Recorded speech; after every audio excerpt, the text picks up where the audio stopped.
Namaste. Namaste, my beloved Sangha in India.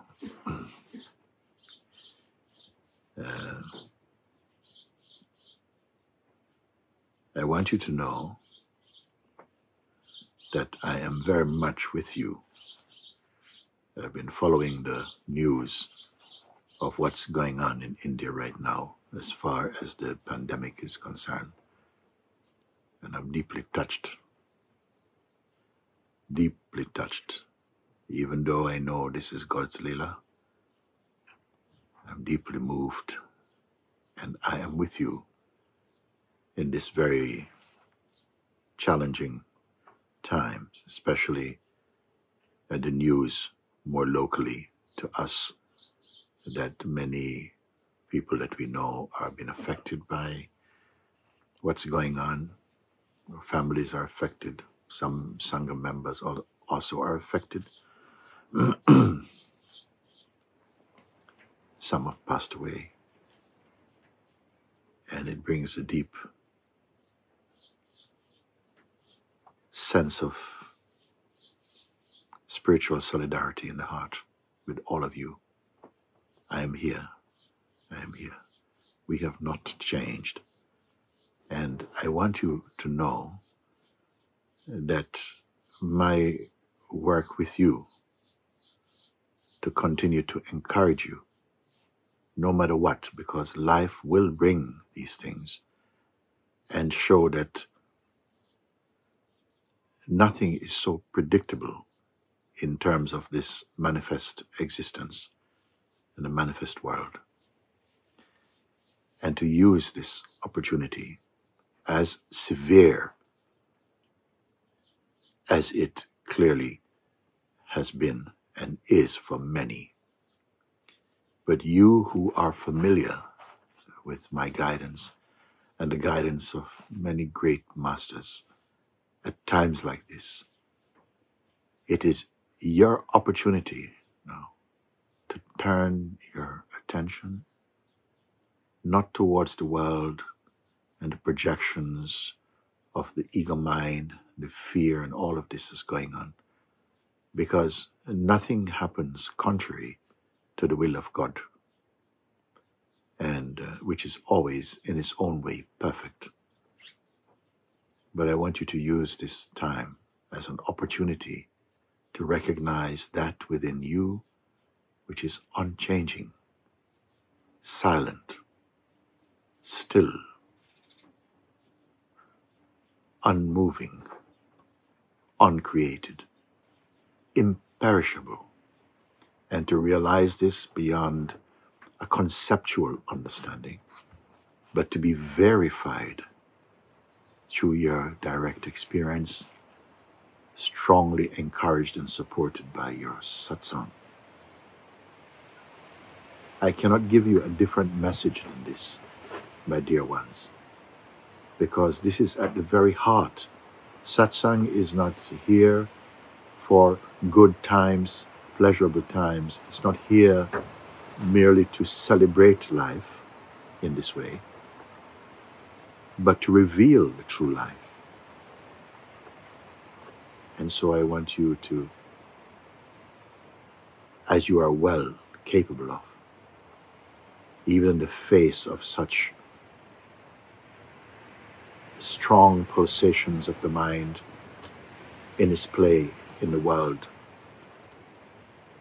and life has always been unpredictable, full of diversity and changes and the dance of opposites, the play of wonderful things and grievous things. They alternate in this world. But the self remains as it has always been, perfect, complete, true, real, and unchangingly the source of your very existence.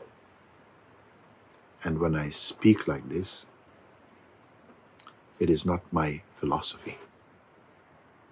It is not my belief, but a proven fact, verified in the heart.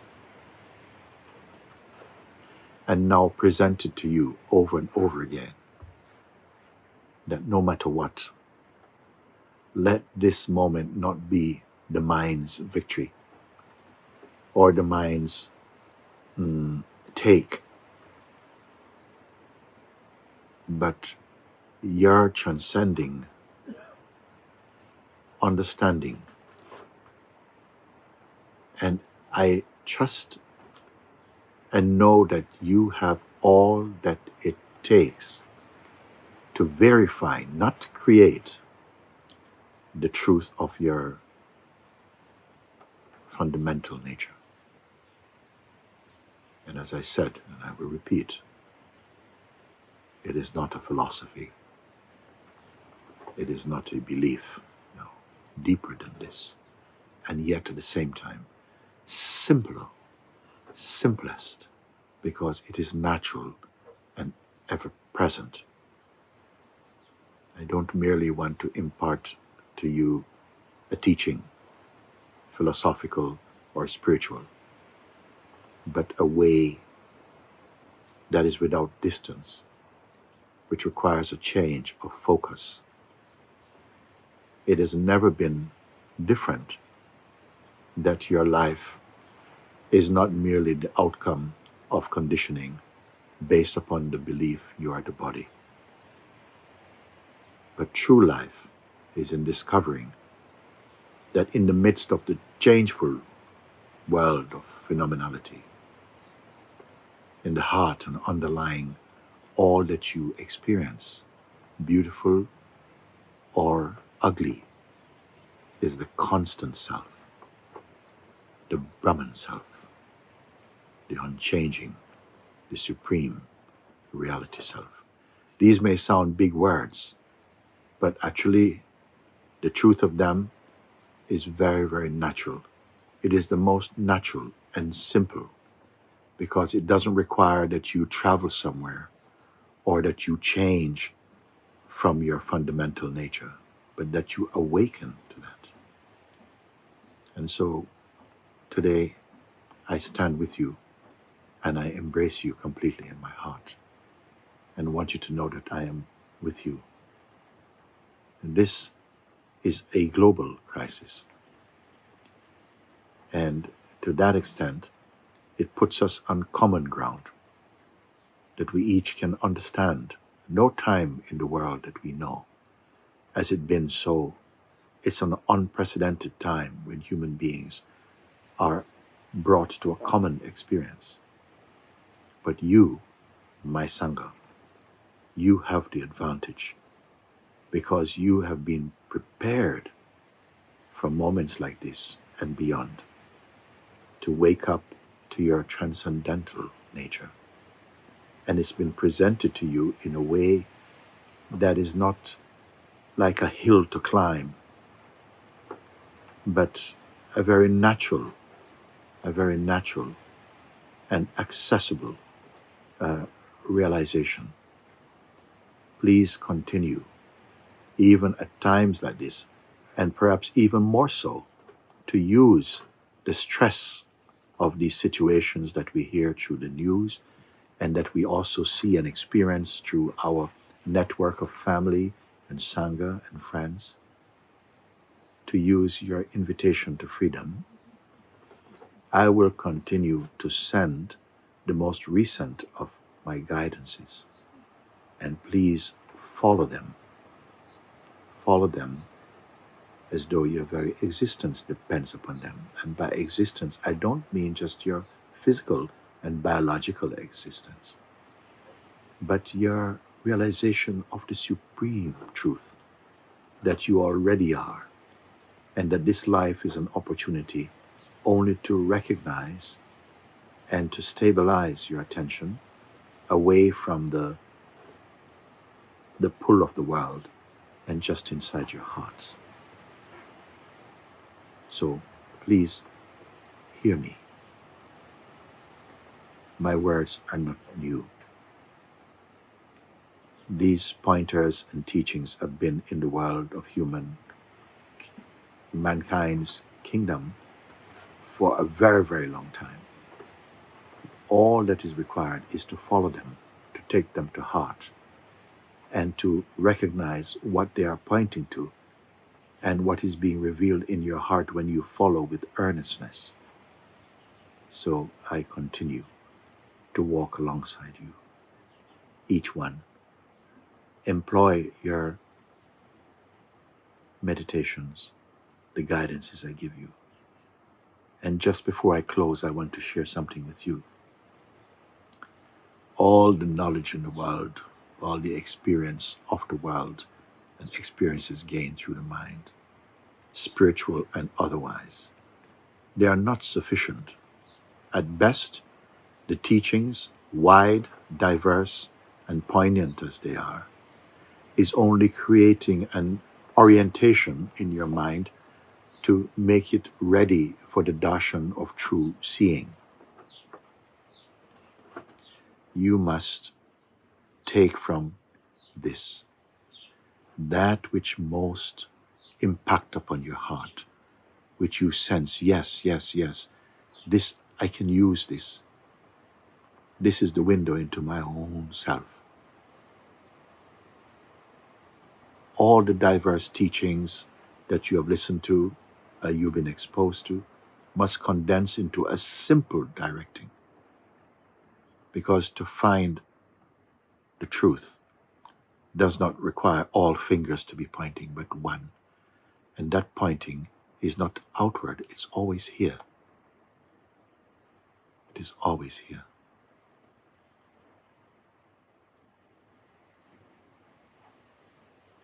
So, I want to give you two simple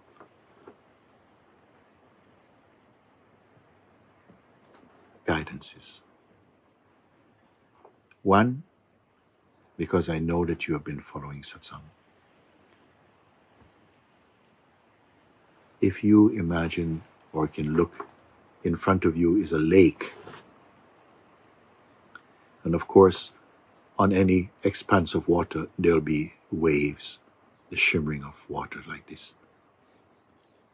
Look, supposing there's a piece, an object floating in the water, let's say a piece of cork or something like this, a piece of wood floating on the water.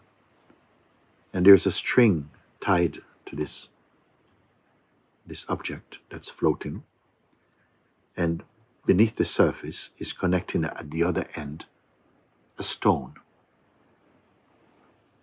Now, what I mean by this, the lake and its waves represent the dynamic field of consciousness, the world of names and forms and experiencing, coming and going. The cork floating on the water represents your being, which includes your mind and sense of self. They're under the water floating. The sense of the person. The string is your attachments, all your attachments. And the stone represents your being, your real being. Guru's grace, God's grace, has come under the water and it's cut the string. Cut the string.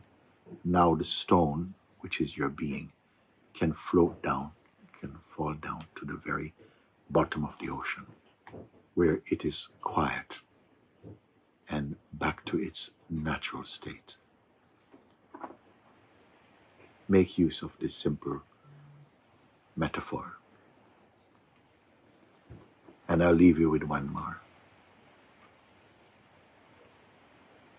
Say if you're standing in a crowd of beings and the mind is pulsating with all that's happening in the world and your person and the future and past and all the pressures of life is in this place where you're standing, and many people are like this.